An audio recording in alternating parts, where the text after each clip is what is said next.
Breaking update ఉమ్మడి మహబూబ్ నగర్ జిల్లాలో CM Revanth Reddy ఇవాళ పర్యటించనున్నారు. వికారాబాద్, నారాయణపేట జిల్లాల్లో పర్యటించి పలు అభివృద్ధి సంక్షేమ కార్యక్రమాల్లో పాల్గొననున్నారు.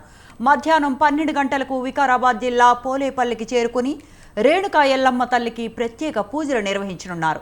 అనంతరం జిల్లా మహిళా సమాఖ్య ఆధ్వర్యంలో నారాయణపేట మండలం అప్పక్పల్లిలో ఏర్పాటు చేసిన పెట్రోల్ బంకును ప్రారంభించనున్నారు. బీపీసీఎల్ కంపెనీ సహకారంతో ఏర్పాటు కానున్న ఈ బంక్ నిర్వహణ బాధ్యతలను పూర్తిగా మహిళలకు అప్పగించారు. రాష్ట్రంలోనే ఈ తరహా బంక్ మొదటిది కాగా దానిని సీఎం రేవంత్ రెడ్డి ప్రారంభిస్తారు. అనంతరం అప్పక్పల్లిలో ఇందిరమ్మ ఇళ్ల నిర్మాణాల శంకుస్థాపన కార్యక్రమంలో పాల్గొని నారాయణపేట మెడికల్ కాలేజ్ అకాడమిక్ బ్లాక్తో పాటు ఇతర భవనాల నిర్మాణాలకు శంకుస్థాపన చేయనున్నారు. ఆ తరువాత గురుకుల హాస్టల్ ఆవరణలో ఏర్పాటు చేసిన బహిరంగ సభలో సీఎం ప్రసంగించనున్నారు. సీఎం పర్యటన నేపథ్యంలో అధికారులు ఇప్పటికే అన్ని ఏర్పాట్లను పూర్తి చేశారు.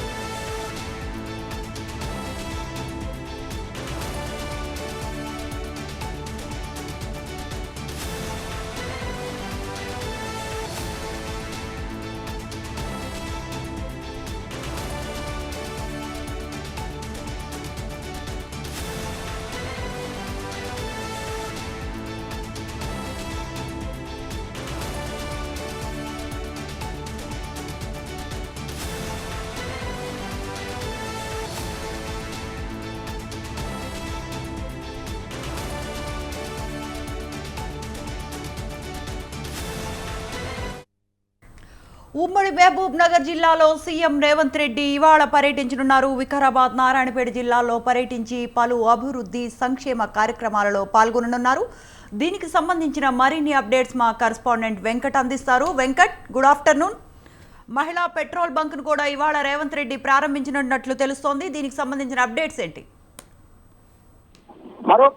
మరో అరగంటలో నారాయణపేట జిల్లాకు చేరుకోనున్నారు సీఎం రేవంత్ రెడ్డి.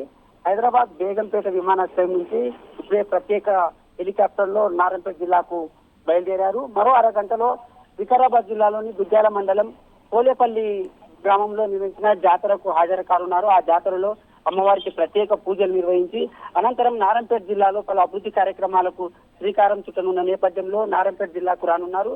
ముఖ్యంగా నారాయణపేట జిల్లా కేంద్రంలో ఏర్పాటు చేసిన మహిళా సమాఖ్య ఆధ్వర్యంలో ఏర్పాటు చేసిన పెట్రోల్ బంక్ ప్రారంభించిన అనంతరం ఇక్కడనే ఇందిరమ్మ ఇళ్లకు శ్రీకారం చుట్టనున్నారు. రాష్ట్ర వ్యాప్తంగా కూడా సీఎం చేతుల మీదుగా నారాయణపేట జిల్లా నుంచే ఇందిరమ్మ ఇళ్ల నిర్మాణాలకు శంకుస్థాపన జరగనుంది. దీని తర్వాత రాష్ట్ర వ్యాప్తంగా కూడా అన్ని జిల్లాల్లో ఈ ఇందిరమ్మ నిర్మాణ ఇళ్లకు సంబంధించిన నిర్మాణాలకు సంబంధించిన శంకుస్థాపనలు జరగనున్నాయి. ఈ నేపథ్యంలో దీంతో పాటు ఈ ఇందిరమ్మ ఇళ్లతో పాటు పలు అభివృద్ధి కార్యక్రమాలను కూడా సీఎం చేతుల మీదుగా ప్రారంభించనున్నారు. ముఖ్యంగా వైద్య కళాశాలను నారాయణపేట జిల్లా కేంద్రంలో ఏర్పాటు చేసిన వైద్య కళాశాల శంకుస్థాపన చేయనున్నారు. దాంతో పాటు 14-15 అభివృద్ధి కార్యక్రమాలకు సంబంధించిన కార్యక్రమాలను ప్రారంభోత్సవాలు చేస్తారు. దానికి సంబంధించిన నిధులను కూడా ఇప్పటికే ప్రభుత్వం అలాట్ చేసిందని చెప్పొచ్చు. దీంతో పాటు సాయంత్రం Thanks for the updates.